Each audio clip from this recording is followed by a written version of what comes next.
And she was so frustrated. She had to do a surgery that evening. She looked at the light, pointed at it, and she said, Rachna, she said, if you want to save lives, you find a way to keep those lights on. Have you ever wondered how the relationships in our lives can transform the trajectories of our careers? In my upcoming conversation with Rachna Clavero, President and CEO of Conexus, we explore that idea through the story of her life and her leadership within the nuclear industry. One of the things that struck me most in our conversation is that the relationships that shaped Rachna's career were not passive. They were structural supports that shaped decisions, confidence, and leadership at some of the most pivotal moments of her career. When Rachna reflects on her journey, every turning point seems to trace back to someone who influenced the path forward. A childhood community that helped her rebuild confidence after experiencing racism for the first time. A father whose example shaped the way she approached engineering and possibility. A husband who challenged her thinking during one of the most difficult professional moments of her career. And then we look at some of the mentors and colleagues who saw strengths in her long before she saw that potential within herself. Throughout Rachna's story, it becomes clear very quickly that no one builds a career alone. Our work ethic, skills, resilience, and ambition all play their part, but the relationships in our lives often shape the direction and momentum of our paths forward. What makes our conversation even more interesting is that Rachna now leads an organization whose entire purpose is connection within the nuclear industry. Conexus exists to strengthen the relationships that allow this sector to operate fully. And in many ways, that mission mirrors the very experiences that shaped Rachna's own life. Our conversation moves through the people, moments, and decisions that altered her trajectory and what those experiences taught her about her leadership, resiliency, and trust. It's a thoughtful discussion about the people who shape us and how connection ultimately becomes one of the foundations of leadership. Join me now in my conversation with Rachna on the Splitting Atoms podcast.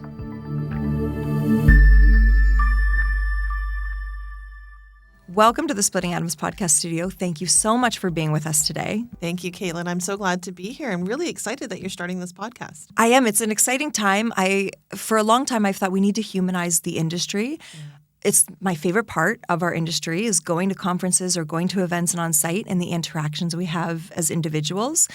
And I think it's an undertold story sometimes in our industry. We lead a lot with our amazing technology and the reliability and our narratives like, medical grade isotopes and all these things. But I love the human element and the people within it. So I'm excited to launch it, and I'm excited to be here with you this morning. Before we jump in too much, for some of our listeners who maybe aren't as familiar with the nuclear sector, can you give us like a 60-second quick rundown of Conexus, what that organization is and what it does in our industry? Sure. No, happy to. So Conexus, we were formerly actually Can-Do Owners Group, and before that, we were actually CanDev, which stood for Can-Do Development.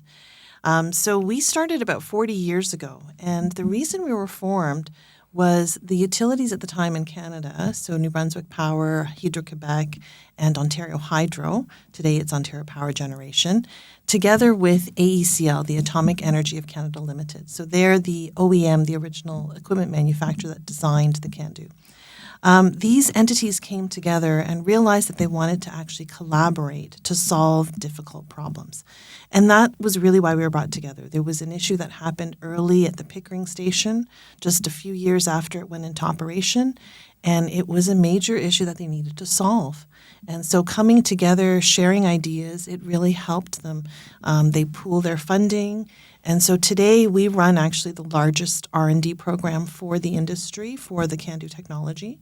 Our members include the domestic utilities, but also all of the international utilities. Can-Do is in 7 countries around the world. And so we help them collaborate on research. We do joint projects, and we also support them in benchmarking and best practices and operating experience. And so this whole collaboration model, very unique to Can-Do technology, unique to Canada actually, has helped continuously improve the performance at these stations. So, today 40-year-old reactors are coming out with top performance numbers.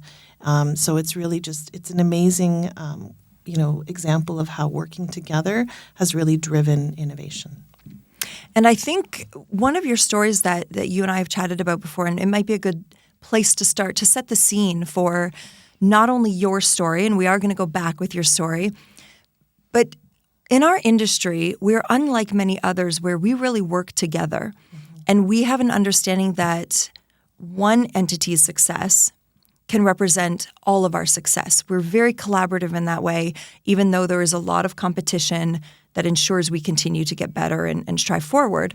Can you tell me about when you stepped into your role with Conexus, something that happened that to me really amplifies that connectivity and the importance of us all working together?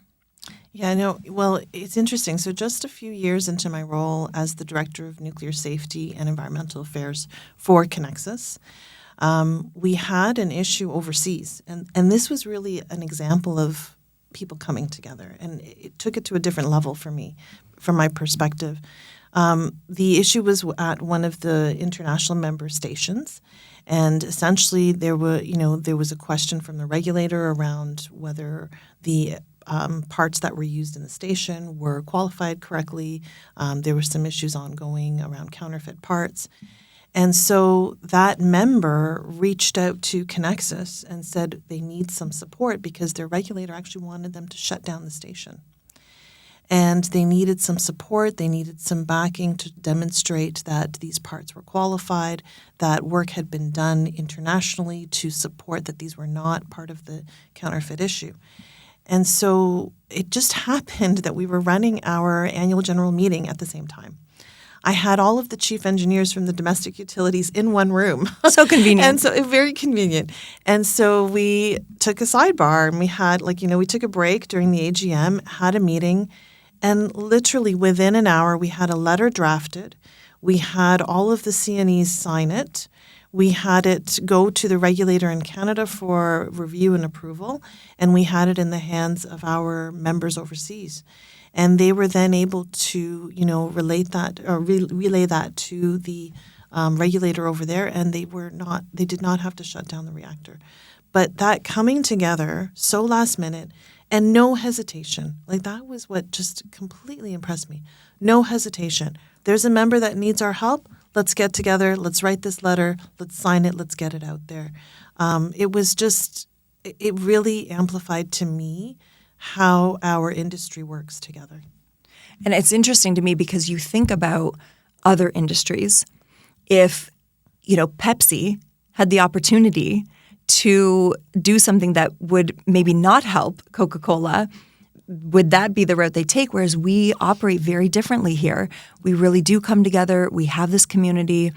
And so now, with that setting the scene of how important our industry and the people within it, because it really is the people that build that ecosystem and who step up and who put in the action, now I'd like it to take it back to the early days, to the very beginnings, and your family.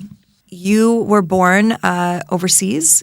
Actually, no. I was born in Canada. You're the first. Yeah, okay. so I'm the first generation of my family to be in Canada. So your parents immigrated in the 70s? Yes. Yeah.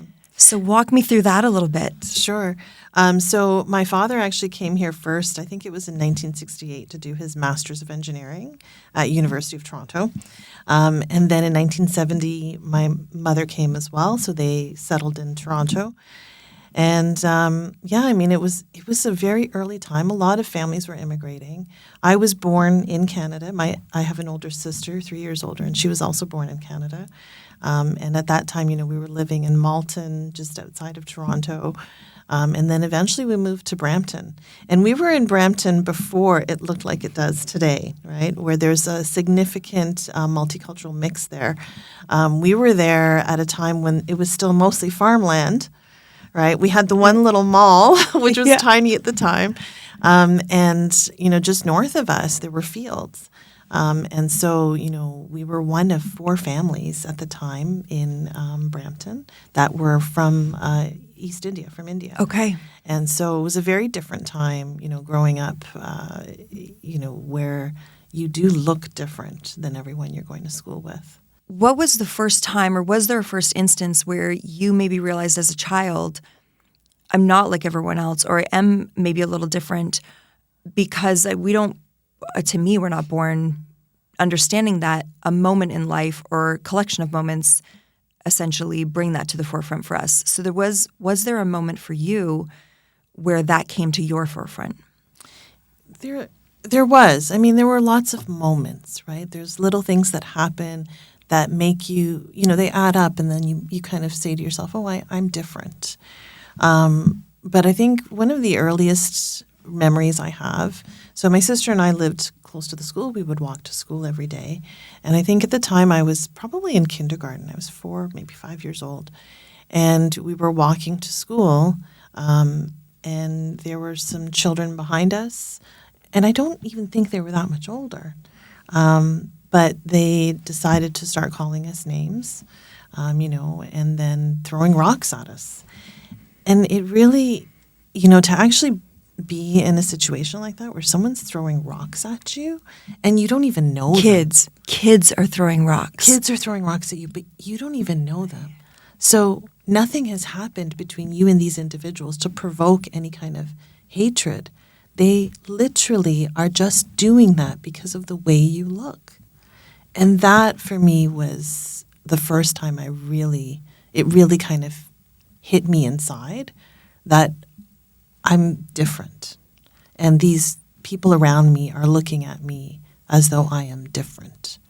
Because I did not know these people. So it could not be a personal issue that was causing this. So it was not. I didn't even think you could hate someone if you didn't talk to them. And so this was a very unique experience for me. And it was the first time I felt different.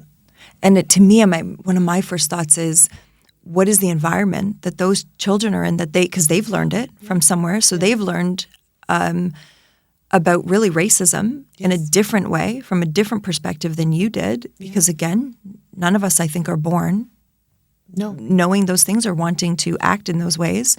So first, I'm so sorry. I don't think anyone should have to endure that kind of treatment. How does that stick with you? As a little girl, it's hard for me to imagine that doesn't somehow start forming the way we see or think of ourselves from such an early age.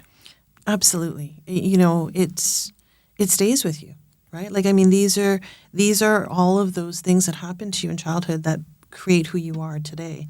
And I mean, as I was like growing up and moving into, different interest areas, I'm constantly thinking I'm not good enough, right? Like that's really what it does, you think you are a lesser person.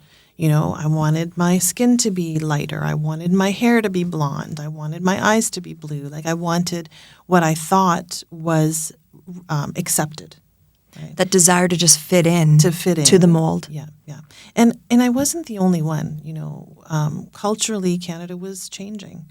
And, and that I think that was really something that helped me was there were people around me experiencing that same, where do you fit in? And trying to find a group that you belong with. And you found one. Yes. So you've built a community for yourself.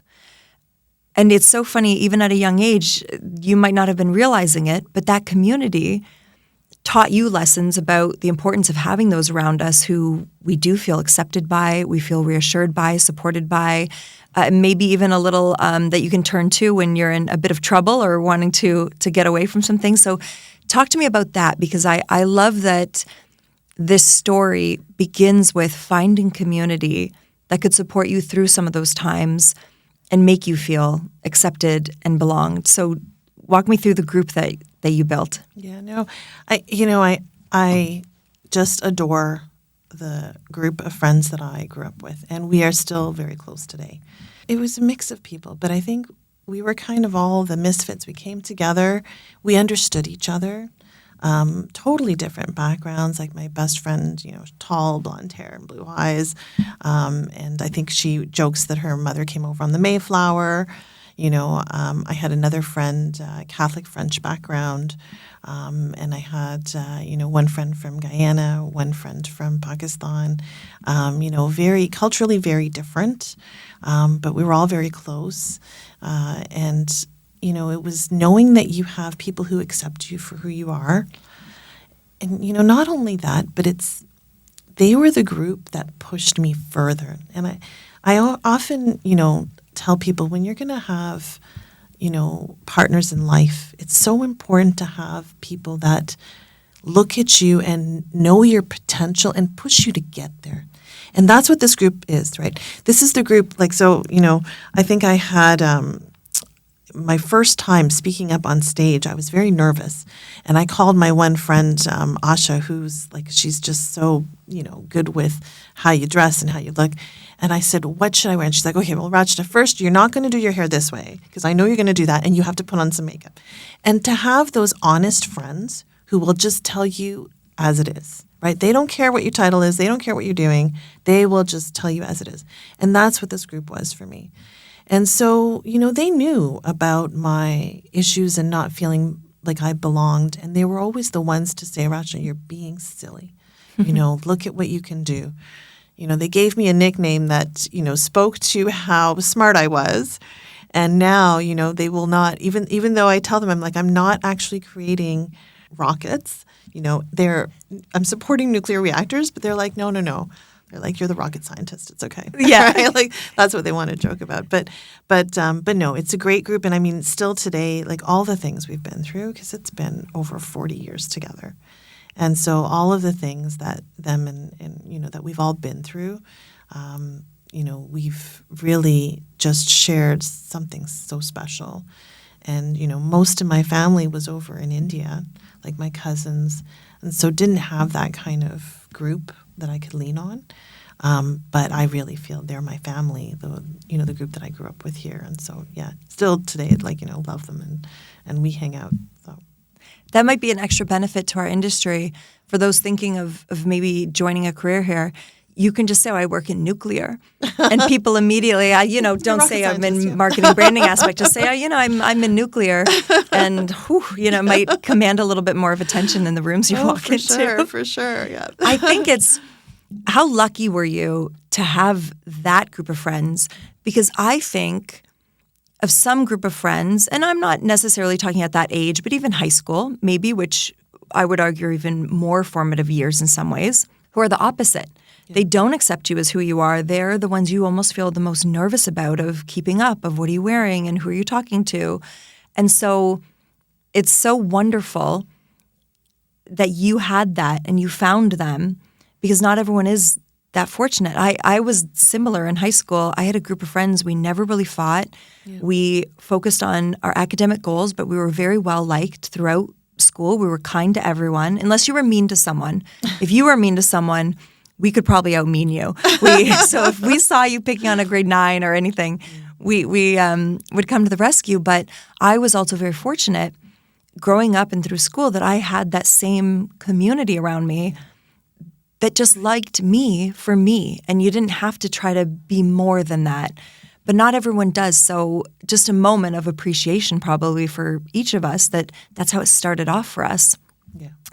And now when we look at your family, we'll move here because I know you also had a wonderful example growing up that you look to, I'm sure both your mother and your father, but we have spoke about your dad and his influence through your life and as you grew up as a young woman and were deciding your career and your academia.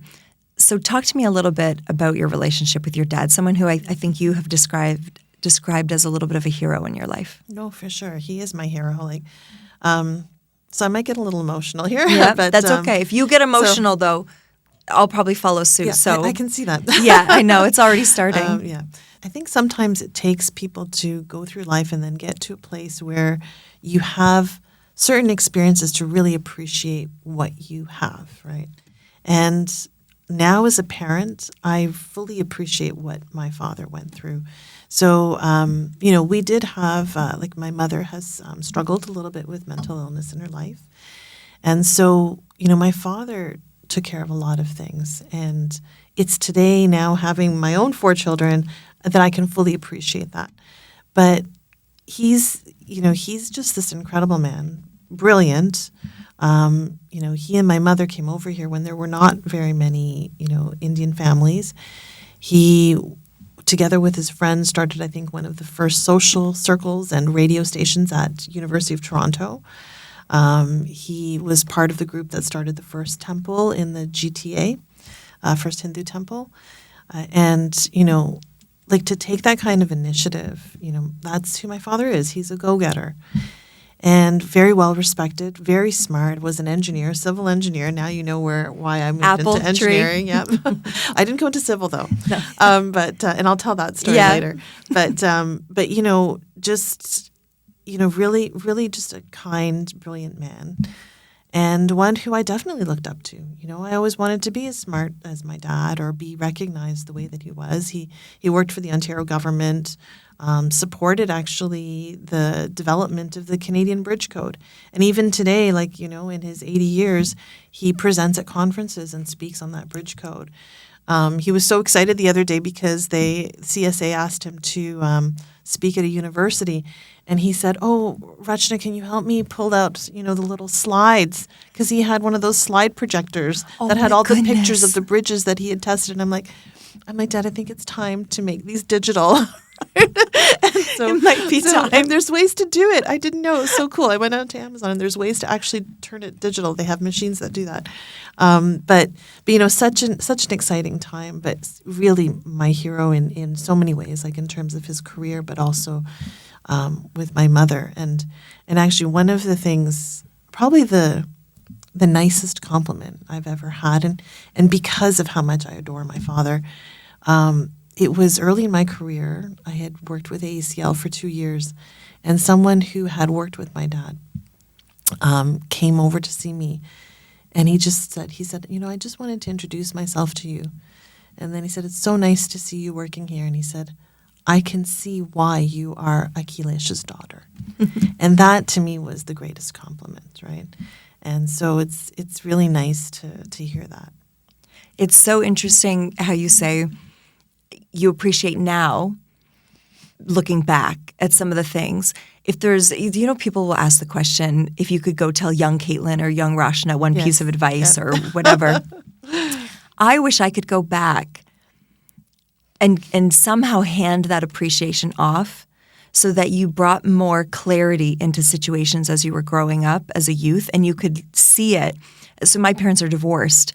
And so an example for me is, now that I am older and I have gone through breakups, I have such a deeper empathy for what it must be like for my mom and dad to have to raise tiny humans together, knowing that I'm glad I just had cats and dogs with my exes, you know, so I took the kids and off I went and I didn't have to interact. But it's those little things that you look back, or how hard it is to balance work life and leading and taking pride in your work with also being a really proud parent and wanting to be there and arrive. But so it's interesting that you say that appreciation. And would you say, looking back at your childhood and maybe the goals of your parents, the goals of life have changed so drastically from wanting stability, staying at the same career for the most part, to now we're in this space where I feel like instability is what we chase. We're so inundated with new and change and get better and do all these things.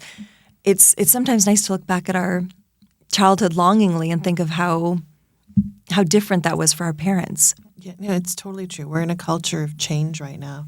But so for me, like having my father as, you know, my role model, but also we grew up, like my sister and I grew up in a very traditional you know, household with an Indian upbringing. So while, you know, we were told you're going to university, which was different, right? I'm the first girl actually in my family to go to engineering. And following me, a number of my female cousins did that as well, which was really nice. That's amazing. Yeah, it was really nice. But, you know, to be the first was a big deal. But, you know, my sister and I were told, you are going to go to university and you're going to do a profession. You know, you're not doing science, you're not doing just math, you're going to do a profession at university. And part of it was tied to stability, right? You know, most of the immigrants that came here, the whole concept of working for the government, working, having a pension, having a good compensation package, being in a profession, so an engineer, lawyer, doctor, accountant, architect, these are the jobs that they wanted their children to go into because there's stability. And it's so different today. But that was really what drove my career to where it went. You know, I mean, I did my thesis, so is chemical engineering, did my thesis in biomedical, had no intention of going into nuclear energy. But then a job offer came from Atomic Energy of Canada Limited. I talked to my father, and he's like, "Oh my goodness, take it." Right? It's like to him it was a golden opportunity. Very stable. A stable opportunity. Stable opportunity, working for the government, Crown Corporation. And so that was really my entry into this career. But it's true, like, since then, the movement, I know it's made my father uncomfortable, but the movement in my career, this is what's normal today, right? You change jobs every 2 or 3 years, even if it's within the same company, but you change positions. So that culture of change, it's really there today. And that's part of, even, what I'm doing is helping navigate our own company through that kind of, culture of change. I would imagine your parents having to deal with the maybe nerves or uncertainty because a massive amount of kids today, I just heard a stat, and I'm not going to repeat it because I can't remember the number, but a very high number of, I believe, high school age students, when you ask them, what career do you see for yourself in the future, a very high percentage say influencer.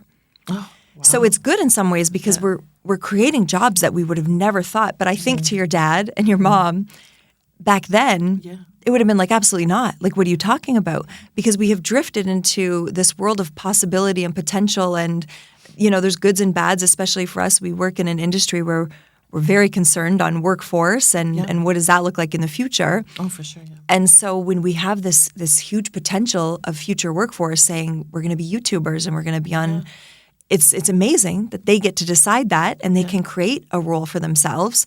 But it's also scary for industries like ours where it's like, well, where are the tradespeople? Where are the kids putting up their hands? Yeah. But it just makes me smile a little bit and think of how different if you had gone home one day and said to your parents, I'm going to be a YouTuber. Yeah. And, parents are dealing with that today because the stability, I think there's something go ahead. Well, I mean, this is the thing. Like, I mean, I have 4 children. And because I grew up the way I did, that changed for you. Yeah. So, like, I mean, I'm sitting here and I'm nervous because they're talking about doing different things. And even, 2 of my sons, the elder 2, have gone into engineering. So I'm happy. But the third one, he's talking about business and entrepreneurship. And that makes me nervous because, well, what do you want to create a business in? What is this? Like, what do you need to do in university? I don't know. Like, it's just a whole different area that I'm not comfortable with. And then, my daughter's talking about digital marketing, and I'm like, I don't even know what that is. And so, it's all these concepts, but then that little girl in me who is like, you need a stable job. You need to have a good income. Something right? I recognize. Yeah, exactly. And that was why, I followed in my father's footsteps because, they have a house, they have cars, they were able to put my daughter and I through, or my sister and I through school, their daughters through school. And so, these are the things that in my mind, that formula creates stability. But I do recognize through my network today that there are so many different ways to achieve what you want in life, right? And even what you do, Caitlin, right? I was going to say, right? Just send your son over. Because I think sometimes people see the great part of business, business flights over here and there and you're everywhere. They don't see the sleepless nights wondering, payroll's going to hit this week and what am I going to do there? And I have 12,000 hats that I have to wear, and I don't know how to do any of them, I feel like most days. Yeah, and see, as a parent, that all makes me nervous. I sometimes the fact that feel he wants to do that. It's like this mental illness that I have that I want to do this because there are so many days where you wake up and you think, well, I'm going to fail 30,000 times today. I'm going to disappoint people. I'm going to drop balls, and I'm not even going to know that I've done it until a week ago, and I go, oh, no. It's so much stress. I was up till 2 a.m. last night catching up on work because I was at a different work thing in the day. So you send him over my way and we'll give him a – and if he still wants to do it, that's how you know. That's how I know. Probably going to be a pretty good time management right away needs to be a skill because – so I hear you. I'm worried for him too, but I'm also excited. There's so much potential with wanting to go into those things. And it's just figuring out like I would have never thought I'd be running a business – in nuclear in this, right? And supporting nuclear in my way. So that's funny. It is hard because my husband's also an engineer. And so for both of us, just kind of changing that mindset and getting into that place where you can be open-minded enough to help your child consider all these different options. I admire parents that can sit back and just kind of not guide their child and just let them do what they think is best and support them fully. I think that's wonderful. I'm still a little bit more vocal, but I mean, the kids, they'll find their way. I do like that kids, and I say kids. They're adults. Yeah, I know. I know, it's terrible. I've called them my kids. eldest is 22, so I mean, I can't call him a kid anymore. These young adults Yes. that are not that far behind us in life. Yeah. I do love the fact that they get to explore and be curious and see examples of what they can do that you would have never thought possible, back in the day. The internet has changed the world. It's incredible. Yeah, The proximity to opportunity the that we access can you have to everything, and that you're able to just, you can learn like in 5 minutes, okay, what does this career really entail? You can just get onto OpenAI and just do a search and get all the information you need. Like there's so much available to them now. So it's almost too many options. But I think, it's amazing. Like they're going to do bigger things than we have, right? Maybe. I don't know. Or we're all just going to get so overwhelmed with the options on the menu. Like that famous study where they brought in, they did a whole study where if you had, I think it was with jam. I had to study it for marketing, of course. Oh, okay. They did this case study where they went into a supermarket, they put 3 bottles of jams out, and they had taste testers come, and they monitored how many people, first of all, tasted the jam and then how many purchased. Okay. And when they had 3 jars of jam, fewer people came to test, but purchases were quite high. Okay. Then they would put, I think, 18 or like a much larger number of jams. And more people came to try, but less people purchased because of decision overwhelm. Too much, yeah. Same as a menu. Choices. If you go to a place that has 30 pages of a menu, you'll normally leave thinking, I should have got that. I should have. Or if there's 5 things, there's not that comparison that hits in. So maybe we'll have to monitor this next generation to see. Yeah. It's the same as the trend right now. Yeah. Awareness of mental health problems and issues is going up. Yeah. So if awareness is going up, you would think solutions are coming into play, but instances of mental health are also increasing. So we're at such a interesting time to watch all this. And getting back to your career journey, you had mentioned before entering nuclear, nuclear was not really on your No, it wasn't. Your bingo card. It wasn't. You on didn't my see radar. it coming. So how did that come about then? So, really, so I was pursuing biomedical engineering. That's where my interest was. I did my thesis. I looked at time-release drugs in the eye. That was what my thesis was. I don't even understand it, so you're already ahead of me. It was very cool, actually. It was, we were doing all kinds of experiment on cow eyeballs. But yeah, when you're about to graduate, you basically apply to any job you can. So there's a job board. I went up there and applied for everything. And and I had a few interviews with Atomic Energy of Canada Limited. And, until it's interesting. I feel people sometimes don't apply to nuclear because they think, I need a nuclear background. Rocket science. I need to have, rocket science. But we need so many different skills in our industry. It's crazy. And so when I applied to ACL, I didn't even think that they would consider me because I didn't have a nuclear engineering degree. But they wanted safety analysts. And that's something I could do because we were doing it in school. We were doing analysis using simulation programs. And I liked that work. And I was doing well. And so, one of my professors as well, he kind of encouraged me. And when I took the job offer back to my dad and said, what should I do? Obviously, he said, Crown Corporation, you've got to work over there. Solid, stable job. And he had spent a couple years of his career there. So I'll tell that story too. So my father worked with the Ministry of Transportation of Ontario, but then he took 2 years where he left and went to AECL. And this was at the time that AECL was going to be expanding in New Brunswick. So Point Lepreau had 1 unit. They were going to build a second unit. And so they had hired like hundreds of people and they were living in Fredericton and planning the whole process for this next unit. To support that work. So my father joined that. So I actually lived in Fredericton for 2 years, and I loved it. I love the Maritimes. The East Coast. Oh, beautiful, and the people are just so wonderful, down to earth. But yeah, it was such an experience. But I was very young. However, like I remember that my father worked there, and so again, when that offer came, he's like, "Oh, for sure," and he had friends that were there from that time, and so he really encouraged me to take that job, and so.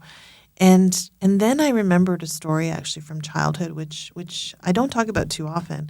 So, before the whole reason I went to biomedical engineering was to kind of get into that medical field.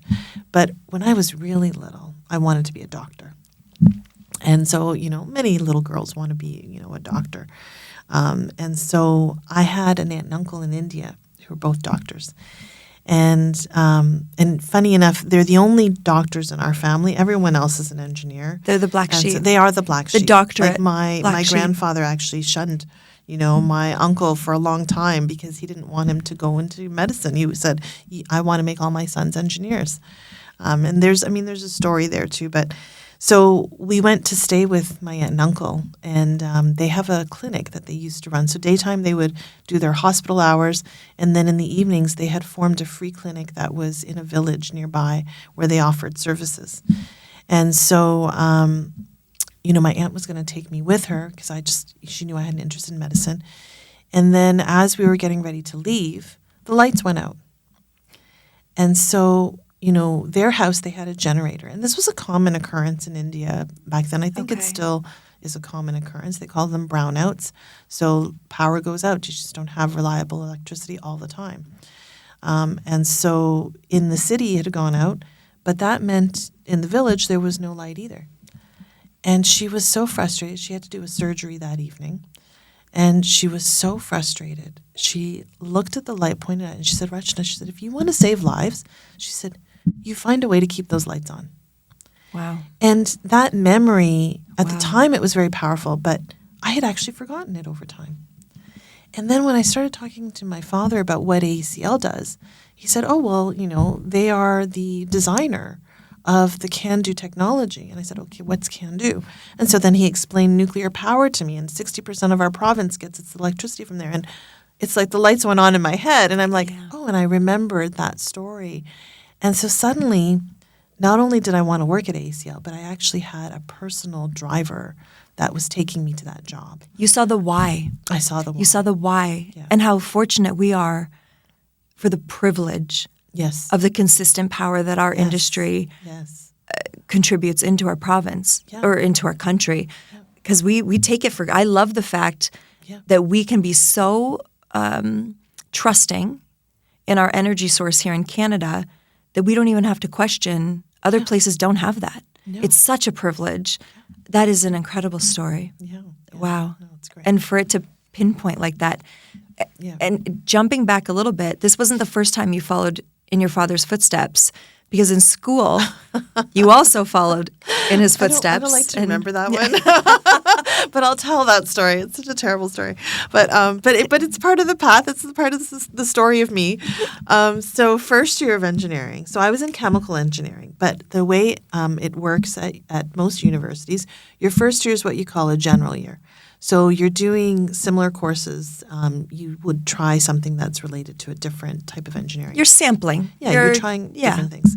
So one of the courses was called, I think it was called statics or civics. It was related to civil engineering. And lo and behold, the professor I have taught my father. And so the first day of class, he looks, he's looking around, taking attendance, sees my name, and my maiden name is Agarwal. And so one of the first names that comes up, and he's like, He looks at me, and I look like my father, and I know this, and I'm okay with that now, right? When you're a little girl, you don't want to look like your father. You don't want to look like your father, but I do. And there's a great picture of me and my dad at my wedding, and that's when it really hit me. I'm like, wow, I look like my dad. But he turned to me and he said, are you by chance Akhilesh Agarwal's daughter? And I said, yes. And he's like, oh, I have very high expectations of you. And so I promptly got a C in that class. I was lucky to pass. And he basically told me, he said, I don't think civil engineering is for you. Send your sister my way. Is a path for you. So it was just, it was a funny story. I feel bad. But years later, I met him actually again on a CSA committee. It was related to seismic standards. And we laughed a little bit about, me and his class, but he also was very kind and said, you had potential. And he's like, I'm glad you found your path in chemical engineering. I like this story because you obviously are a very competent, smart, intellectually capable woman. But we can't be good at everything. No, that wouldn't be fair. No, we can't. And so I think it's an important lesson that, there's going to be things that we maybe don't excel at, but don't quit, because the next one will be the one you're really good at. I think there's a lot of pressure sometimes. Oh, for sure. And we only see the great parts of stories where we haven't maybe struggled. And by the way, a C is not a fail. So you did not fail. I think the you university just weren't might have been better. as accepted. We don't mention that part. That's cut that out. So I like that story because I think it's a reminder that if a woman who has accomplished what you have accomplished and you're leading in so many ways, if you're not great at everything, why is there so much pressure on maybe a listener who is carrying the weight of them thinking they have to be, right? None of us are. I mean, I think that's also, a really big challenge, like, kind of going back to what we were talking about the childhood and that whole I'm never good enough. And so, you do have to get to a place in your life where you accept both your strengths, but also your weaknesses. And, weaknesses aren't a bad thing. It's just areas that maybe you're just not good at those. So take your strengths and turn them into towering strengths. They'll overshadow any weakness, right? But it is true. Like, I, even going into my career, even my love life, that constant, I'm not good enough, even today, they talk about imposter syndrome. I still feel it. It still surprises me that I'm, the CEO of Conexus. I'm always, second guessing, am I, the same as someone else who's a CEO in the industry. And I think that's something a lot of women just do. And there might be men out there that do that too, right? I know there are. I was talking to someone, one of my mentors in the industry who happens to be a man, and I was telling him this is something I struggle with. And I don't know if I like to call it imposter syndrome, like, because there's the whole argument of that. Yeah. But it's, you feel like, when are they going to find out I'm really not that great? Yeah. Whether it's in dating, when is my sparkle going to wear off and they'll go on to the next, or in life, before you send that document out or release that post, when are they going to realize I'm a fraud in these ways? But I was talking to this mentor of mine about this and a struggle that I was having, and he said, and it surprised me because it's someone who is very confident, so he seems so sure of himself, brilliant individual. And he had said, I have that. I have that all the time. He's like, I didn't even know that was its name. Yeah. And I remember leaving that moment in the conversation thinking, is it just that men aren't being taught it? Like, they don't talk about it? Because he was like, I deal with that all the time. I didn't even know that was a thing. I think that's a lot of it. It's just not talked about as much. But I mean, that whole feeling of, constantly trying to prove yourself. I'm not good enough. I'm going to constantly prove myself. I mean, they talk about how statistically a lot of women will not apply to positions until they have every single criteria, right, in the criteria list. That's right. Whereas, men will apply even if they meet about 60% of it. And so that's a very interesting statistics, but it speaks to how, mentally we feel like we need to meet everything. We need to be perfect. Almost overcompensate. Oh yeah, for sure. And so it took a long time for me to get to a place where, I really understood my strengths, understood who I am, where I will excel, where I can succeed. And really feel comfortable. And so today, I have no problem walking into a room knowing I may not be the smartest, but I know who to get to help me with that decision, right? I know who to turn to. And so that's, I think, and many, people who are leading organizations, they may not know everything, right? And they know that they don't need to, right? And they're comfortable in that space. And I think that's really very important. as you move in your career. And it's such a hard lesson to learn. I know even for me launching the business, when you're first going through things, I have a very hard time not being good at something. I'm very hard on myself in that. Even if it doesn't matter if it's a sport, if it's a new skill, if it's doing puzzles, I don't care. I want to be good at something. And when I launched the business, I had this obligation that I held myself to, that I should do all the finances too. I should be my bookkeeper and I should figure this all out. And then you start running the business, and as you know, as someone who leads an organization, you do everything. It's insane. Like before you know it, like last night, I go to bed at 2, I get up at 4, and it took me 3 years almost, I guess 2.5 years, for me finally to say, why do I even want it? I'm not going to learn to be a graphic designer. I hire someone for that. So why am I trying so desperately to become my own bookkeeper, right? And it was like this standard. I thought, well, if I want to be a good businesswoman, I should know this, and I'm capable of it. And if I admit that I don't want to, first of all, and that I shouldn't be, it felt like a failure. Where it just made no sense to me now when I look back on it. Why did I even want to try? And would I have approached that differently if I hadn't grown up with this thought of I have to be better, I have to overcompensate, I have to make sure that no one thinks or it doesn't come to light that I'm a fake in any way. So it's such a hard lesson to learn, but once you learn it in one aspect of life, would you say it's true? Like, I still probably hold myself to unrealistic standards in certain ways. So it's not like we just learn one day that I'm enough and it covers the entirety of your life. It's one area of life, and then you got to relearn the lesson somewhere else. Yeah, but I mean, everything, personal and business, it all works together, right? Like we're talking about the human experience. I mean, what runs the industry is people.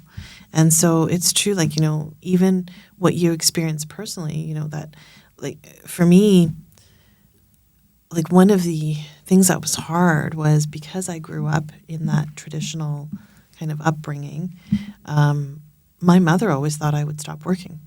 Right? Once I had kids, stop working. I would be taking care of the children. Right? And that was her role? Your mother stayed she chose to as do a that. homemaker? Yes, she didn't choose to do that. But that was still very common amongst, my culture back home. And so for her to even think that, she's going to go back to work. And especially when I had 4 children, after the first 2, she was like, okay, maybe. After the third, she was like, no, you should be staying home, Rachna. Like, what are you doing? And so I didn't want to disappoint her.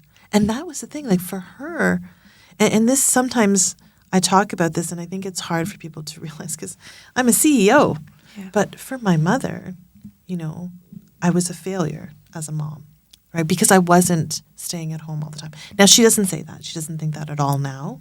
Today, my kids are all in their, eldest is 22. Do you think she ever thought that? Or did you think that she thought that? See, so this is the thing. I think I thought it. You projected it. I felt if I wasn't at home and spending all of my time as a mother, I was a failure in my mom's eyes. And I felt that. And I thought that. And I know now, like I've had the conversations with my mom, I know she was never thinking that. If anything, she was worried because me going back to work, to her, she was seeing the stress. She was seeing the stress of trying to balance a job with balancing children. Which is a full-time job 4 times over. Yeah, So exactly. hers came from a place of protection. Yeah, she's and my mother. And yours came from a place of less than. Yeah. Right? You thought you were less than what her that. standard of a mom might be. Yeah. Which is something, again, I think so many women. Yeah, self-imposed. Yeah. Yeah, the whole thing was self-imposed. But that whole experience, it also affected, my choices in my career, right? I never wanted to relocate, always needed to be close to home, never really gave my husband time off for parenting. Like he did a little bit, but it was my responsibility. I was going to be home for the year, allowed certain opportunities to leave. And actually that is another, memory I'll share, which to me was very powerful for my career actually. So when I was expecting our 4th child, so we've got 3 boys and my youngest is a girl, and she was the unexpected child. And so 3 older brothers, though. No one's picking on her. she's tough. But yeah, so I was in in an odd place when that happened, because I'm so type A personality. Like, I plan out everything. And so to actually have, something be unpredicted and unplanned in my life was hard for me. Not a little something. And not a little something. It's a human. And it was a time in my career where I was being given some really good opportunities, management opportunities, but also roles that would have turned into something quite significant. And so I went in to talk to my director at the time to tell him that I'm going to be taking maternity leave. And I think he could see all that emotion on my face. And he himself had a son that was close to my age. He was a grandfather. He kind of closed the door and said, Rush, I'm going to talk to you at a personal level. And he said, I can see that you're a little conflicted right now. And he said, but listen, your children are only young ones. And he said, you can only enjoy being a parent at this age. And he said, your career will be there forever.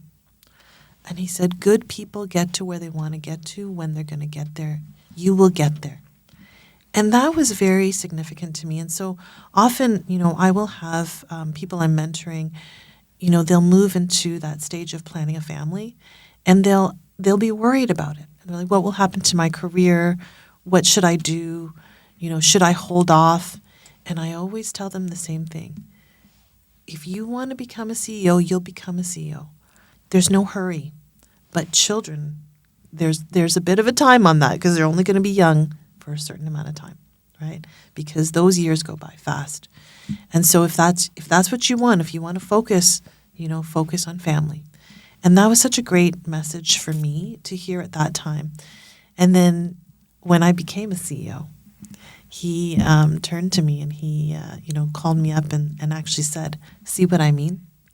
And really? It was just so nice. Yeah. What an amazing leader to not only lead from a human perspective first, but also to stay in touch and to send such a simple message that would have carried so much meaning for you. And that kind of moment. Yeah. That's an exceptional leader. Yeah, no, he was wonderful. He really did influence my career. I mean, I've been fortunate to have mentors and sponsors in my career who have pushed me to do more than I thought I could. And I think that's so important when you to find people like that in your life. He was actually the one who, the first time I was moving into a role, he's the one who suggested it. He said, I think it's time for you to take this role. And it was a role where I was managing people.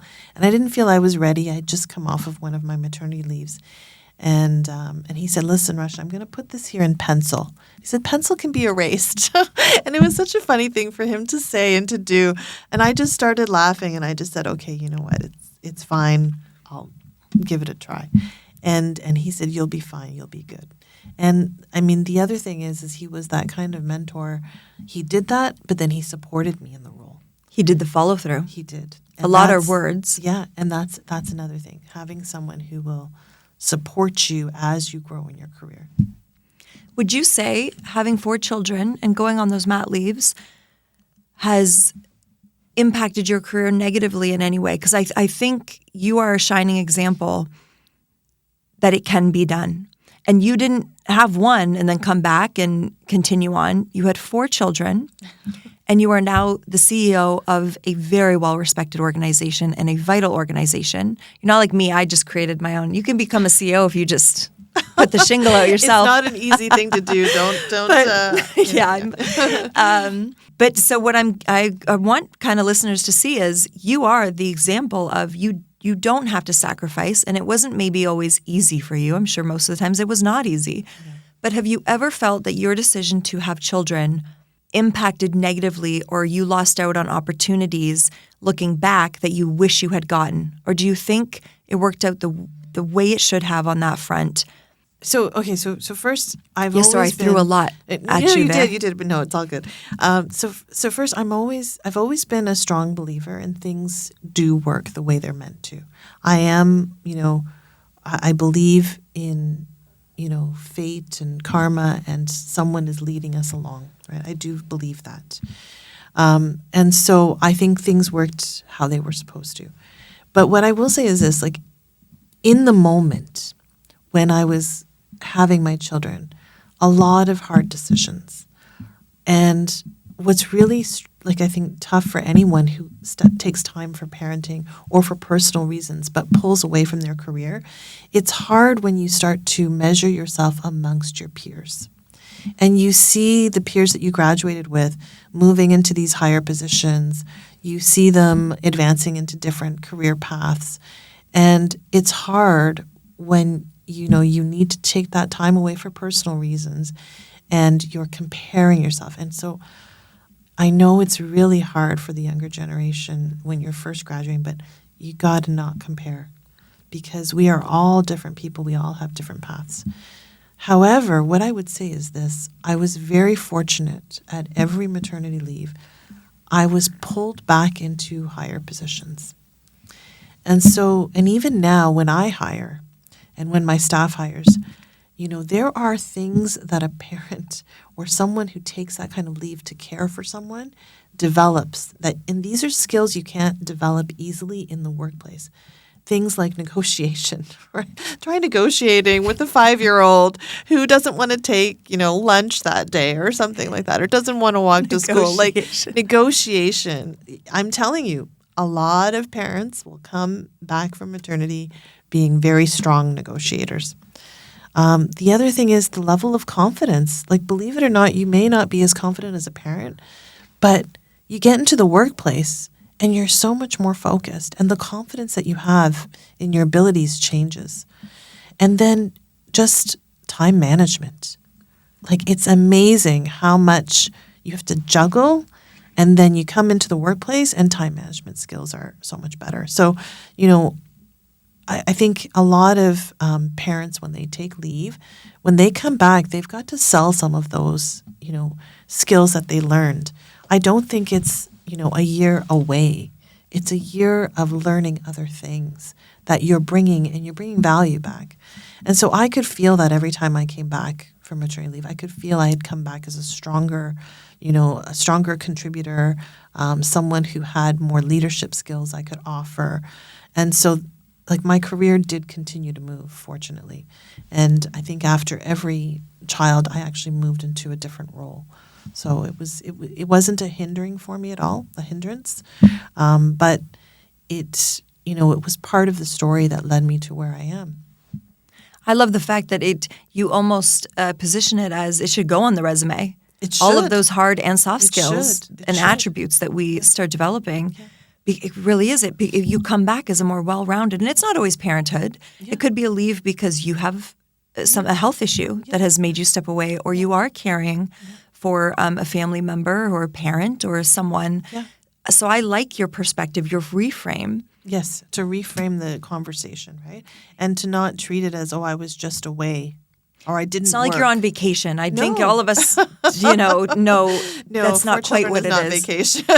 And even as a leader, the empathy that you bring to that and are able to recognize you have multiple tiny human beings fighting for attention, fighting for their message, fighting to be seen and heard and appreciated. So as a leader now, you come into that scenario, and not that our employees or anything are like children, but sometimes the need to be sure you are spreading attention, that you are showing appreciation is very different if you are a parent or someone who is having to turn in other areas of life. I'm not a believer in work-life separation. I think it's all skills that are being developed across the human experience. And actually, so to your point around the empathy, like that's often I'm classified as an empathetic leader. Like people will say that, but it's very true. As a parent, I have so much more patience today than I did, and I now recognize, when you're leading a company, these are people who are coming to you. Like not your children, but these are people who are trusting that you have provided for them a safe environment and a workplace where they can then provide for their families and their lifestyle. And so it's a side of a leader that I didn't really think about as much earlier in my career. And so now I fully understand, okay, you have to bring your whole self to the office, and you've got to be there when people are having issues and experiences, and sometimes you won't know what's going on. So coming into conversations with empathy really makes a big difference. Let's return now back to Conexus. Mm-hmm. You had been with the organization and an opportunity came up for the CEO position. You applied for that position and you were unsuccessful in your first application through that process. Walk me through what that felt like when the rejection came that first time around. Yeah. So it was very difficult. It was probably one of the most difficult times in my career. I was the internal candidate, and so had applied for the job, went through the whole process, and then, was told they had found another candidate for the role. And so it was a very difficult time. I was not expecting it. I will say, somebody in the industry, actually one of my mentors, she reached out right away. And it was wonderful to have her reach out because her advice to me was really sound. She said, Rachna, I know this is hard. I know you weren't expecting it. And she said, but don't do anything rash. She said, there are people that are going to be calling. You're going to be getting offers to leave. Just sit tight for a month. Let the moment pass. Don't do anything, too quickly. And so it was really a time of reflection for me. It was so hard. I had planned to move into the role. So, I kind of looked at it and I said, what do I do with myself now? Where do I go from here?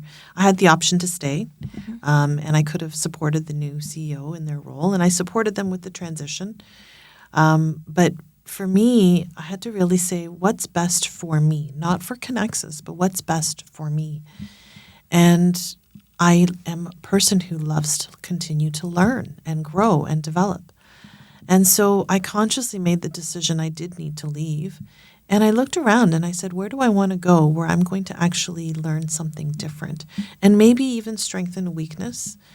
And so that was when I chose to take the career at Conexus, the job at Conexus. Yes, so you, and correct me if I'm wrong, but your husband was very supportive at this time, essentially helping you reframe this as, let's look at where you're at, what skill gaps might be missing. Like, no one wants to think about when they were rejected of not what our contributions to that might have been, but why? Let's remove ourselves emotionally from the situation and look at, why was I not? If someone else got it, they clearly had something I didn't, which is great.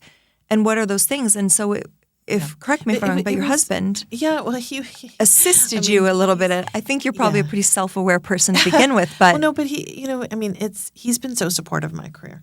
And so he was definitely the one to say, if you want to leave, you should leave. Right. And he's like, go out there and find something that's going to make you happy, that you're going to continue to learn from. And so part of the reason that I went to the Conexus role was because it was different. They were a commercial company, CEO and 5 other people owned the company. Very different place than I had ever worked in. And so I wanted to actually learn from that CEO. I wanted to really understand business and finance and how do you build a company up. I had seen Conexus grow from 500 people to 1,500, so it was really a place I wanted to go to just to learn. And so that was part of that transition. I think what was interesting where my husband came in was later when the position went up again. Yes. So when the CEO role went up again, I was actually reluctant to apply. And part of it was pride, right? I admit that. Part of it was pride. Of course. And part of it was I just didn't know what they were looking for, and I wasn't the same person anymore. And so would they even consider me for that role? Was part of it, do you think, a little bit of fear of getting rejected twice? Oh, for sure. Yeah, for sure. that's what I would be my nerves. That, like, think about that. Like, I would not want that, right? Like, it just, yeah, no, for sure. And so, but my husband was one who sat me down and he said, Rachna, he's like, if you don't apply, I'm going to be hearing about this for the rest of my life. Right? It was self-preservation. You're going to continue to complain about whoever's leading that organization if it's not you. And so I just laughed. And so that really gave me the nudge to put in my name. And then it was a really good discussion that I'd had during my interview with the board where, you know, I was very happy at Conexus. I was learning a lot. Was a strong, you know, supporter and believer in what that company was doing. So I didn't have to leave. So I had nothing to lose going into this interview.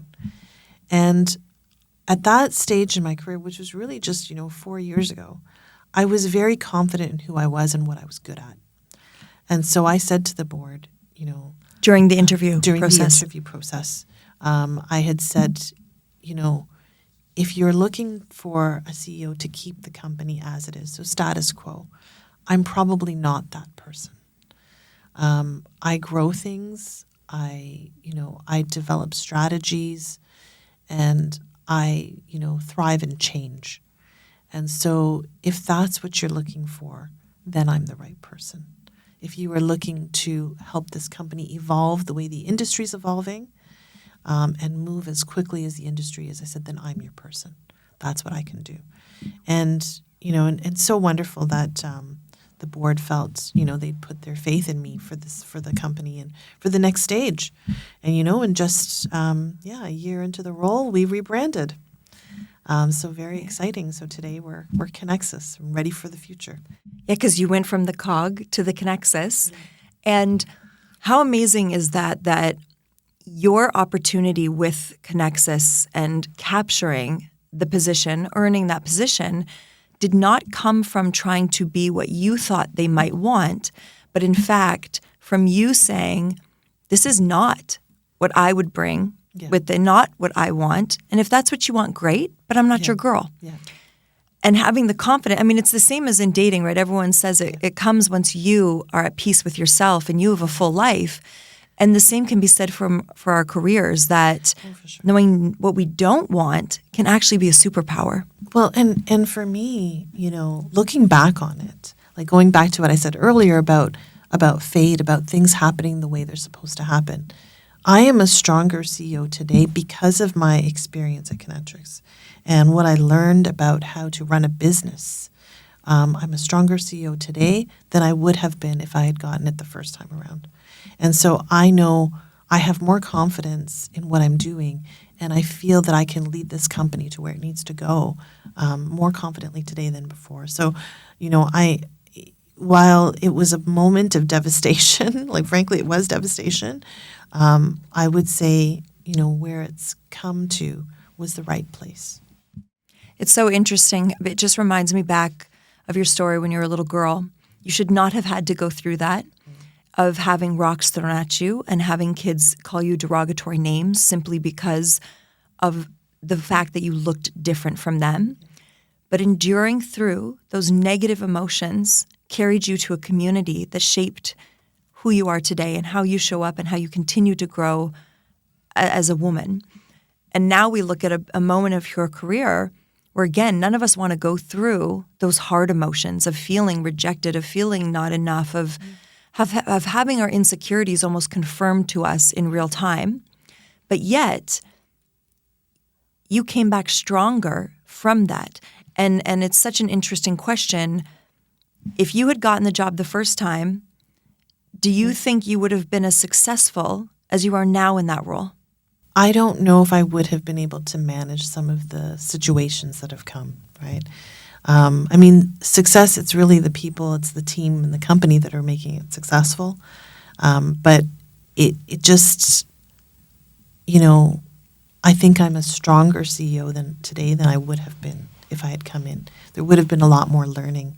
And there still continues to be learning, but it's just, I think, seeing how a different business is run and being able to apply that, I think that was something that was missing from my resume before. those skill gaps had to come to be to bring you in as a more well-rounded person leading the team today. Sure. Yeah.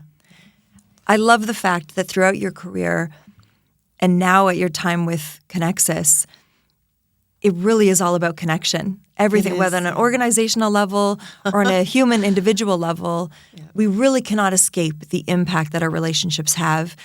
I'd like to end our chat today. One of my very first, it might have been the first interaction that you and I ever had. Yeah. I didn't even know I existed in your world. I didn't know that you would have any idea of who Caitlin at the time, Caitlin Stone Consulting would have even been.